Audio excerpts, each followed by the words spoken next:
இன்றைக்கி மார்னிங் பிரேக்ஃபாஸ்ட்டுக்கு கேரட் தோசை, லஞ்சுக்கு சோயா சங்க்ஸ் பச்சை பட்டாணிலாம் சேர்த்து புலாவ் செய்யலாம்னு பிளான் பண்ணியிருக்கேன். கேரட் தோசைக்கு மிக்ஸி ஜாரில் ஒரு கேரட் இதோட கொஞ்சம் தண்ணி சேர்த்து நல்லா ஸ்மூத் பேஸ்ட்டாக அரைச்சி எடுத்துக்கணும். 1/2 கப் தோசை மாவில் இந்த கேரட் பேஸ்ட் ஆட் பண்ணி மிக்ஸ் பண்ணிட்டேன். எக்ஸ்ட்ராவாக தண்ணி எதுவும் ஆட் பண்ணலை, ஏன்னா ஆல்ரெடி கேரட் அரைக்கிறப்ப ஆட் பண்ணிட்டோம். ஸோ அதுவே கரெக்டாக இருக்கும். சைட் டிஷ்க்கு தேங்காய் சட்னி. துருவின தேங்காய் காலி ஆகிடுச்சு. நெக்ஸ்ட்டு 2 டேஸ்க்கு தேவையான அளவுக்கு கொஞ்சம் எடுத்து ஸ்டோர் பண்ணி வச்சுட்டு மீதி இருக்கிறதுல சட்னி செஞ்சுட்டேன். கடலை, பூண்டு, காஞ்ச மிளகாய் கொஞ்சமாக சேர்த்து ஃபஸ்ட்டு பாப்பாக்கு அரைச்சி எடுத்து வச்சுட்டு அதுக்கப்புறமா எங்களுக்கு எக்ஸ்ட்ராவாக ஒரு காஞ்ச மிளகாய் ஆட் பண்ணி செஞ்சாச்சு.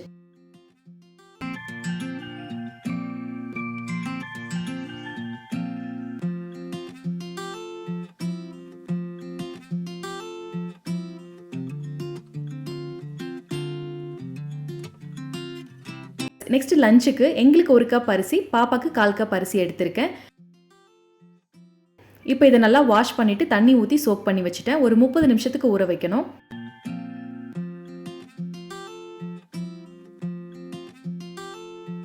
பச்சை பட்டாணி நேற்று நைட்டே ஊற வச்சாச்சு. இதோட காய்கறியில் உருளைக்கிழங்கு மட்டும் ஆட் பண்ணி செய்ய போகிறேன். சோயா சங்க்ஸை சுடுதண்ணியில் போட்டு ஒரு 15 நிமிஷத்துக்கு ஊற வைக்கணும்.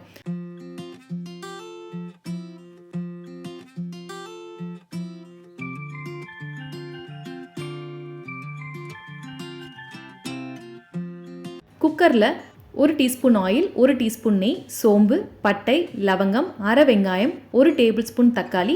நம்ம தக்காளி வேணும்னா இதில் ஸ்கிப் பண்ணிக்கலாம்.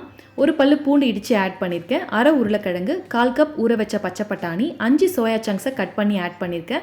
ஆட் பண்ணுறதுக்கு முன்னாடி அந்த தண்ணிலாம் நல்லா ஸ்குவீஸ் பண்ணிவிட்டு ஆட் பண்ணணும்.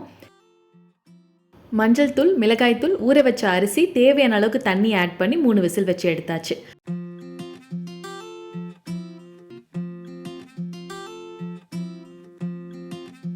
எங்களுக்கு செய்கிறப்ப 1 table spoon oil, 1 table spoon நெய், சோம்பு, பட்டை, லவங்கம், பிரிஞ்சி இலை, 4 பல்லு பூண்டு, 1 துண்டு இஞ்சி, 1 பெரிய வெங்காயம், 1 பச்சை மிளகாய் ஆட் பண்ணி நல்லா வதக்கிட்டு 1 உருளைக்கிழங்கு, 1/2 கப் ஊற வச்ச பச்சை பட்டாணி, 1/2 கப் சோயா சங்க்ஸ், மஞ்சள் தூள், 1 டீஸ்பூன் மிளகாய் தூள். இந்த மிளகாய் தூள் வீட்டில் அரைச்சது, ஸோ இதுலேயே தனியாகவும் இருக்குது, அதனால் எக்ஸ்ட்ராவாக மல்லித்தூள் ஆட் பண்ணலை. அப்புறம் சால்ட், ஊற வச்ச அரிசி, தேவையான அளவுக்கு தண்ணி சேர்த்து கடைசியாக கொத்தமல்லி ஆட் பண்ணி 3 விசில் வச்சு எடுத்துட்டேன்.